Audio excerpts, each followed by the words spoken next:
And obviously Dillian Whyte is the most high profile, I guess, of the guys you've got working with you at the moment.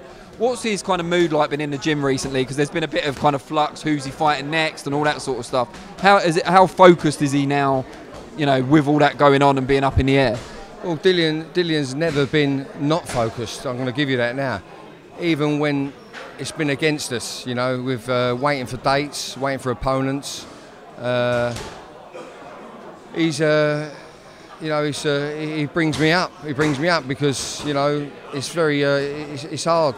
It's hard when you're mixing with certain attitudes and what do I call it, people's personas, etc. Every different day of the week. It's very draining.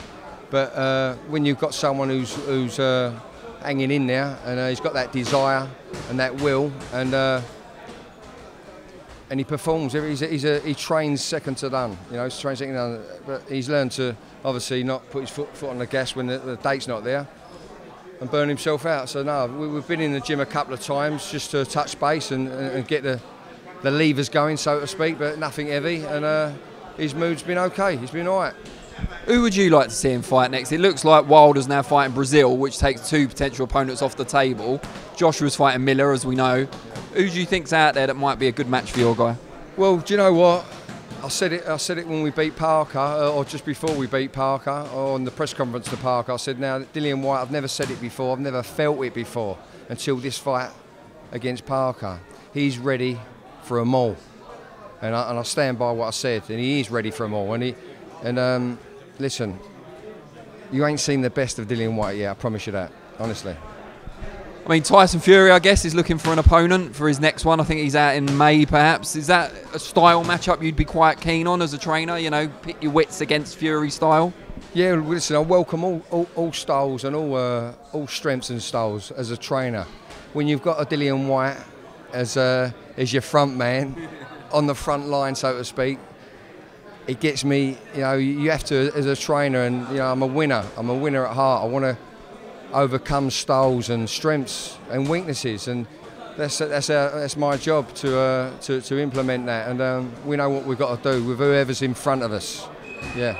And what do you make? I'm sure you're expecting this question, but what do you make of all the social media stuff that's gone on over the weekend with Dillian and Lawrence Okolie? Kind of came out of the blue. Yeah, well, you know, when Richard finished his fight at the weekend, someone walked up to me and he said, "Here, you've seen this?" And then I'll be honest, yeah, I didn't give it a lot of thought until I got home, caught up with it a little bit. I'm not sure, you know, I don't know Lawrence that well. He's a very polite person to me when I see, but it's like he's not said that, you know, but I don't know him that well. So you know, is it going to be something he regrets? I don't know. You know, we all say things we regret, don't we? But, you know, it's a bit childish, and I hope Dillian's kept stum about it, because that's what you do with that kind of behaviour. But we don't know. You haven't spoken to Dillian about it as yet? Nah, I ain't spoken to Dillian about it.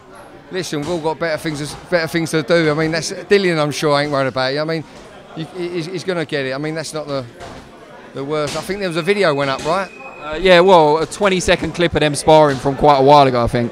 Well, I'm glad you said it was 20 seconds, because I saw about 10 seconds of it, and what I saw of it, couldn't he find a worse bit to put up? Because it was all right, you know what I mean? That's what you do. That's what you do with, you know, he walked off him. It's nothing, sparring, you know what I mean? That was nothing. I've seen a lot worse than that. I think we're all waiting for Dillian to post his 20 seconds now, where he's battering Okolie, do you know what I mean? It'll go back and forth.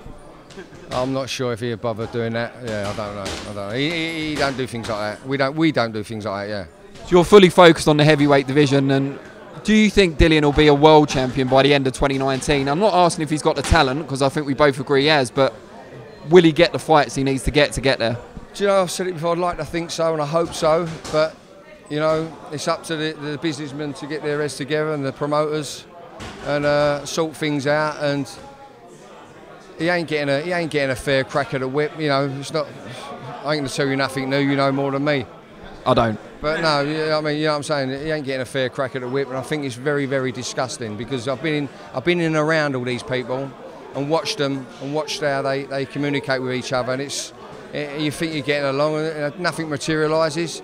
So it's pretty pathetic, and, you know, I'm not used to that kind of behaviour myself in my little world, so to speak. you know, what we say we're going to do, we do, and we expect it from other people. But obviously, people ain't like that. Well, we thank you for your time. Best luck with Harvey, obviously, at the weekend and going forward with Dillian, Richard, and so on. Thanks, Dan. Always a pleasure, mate.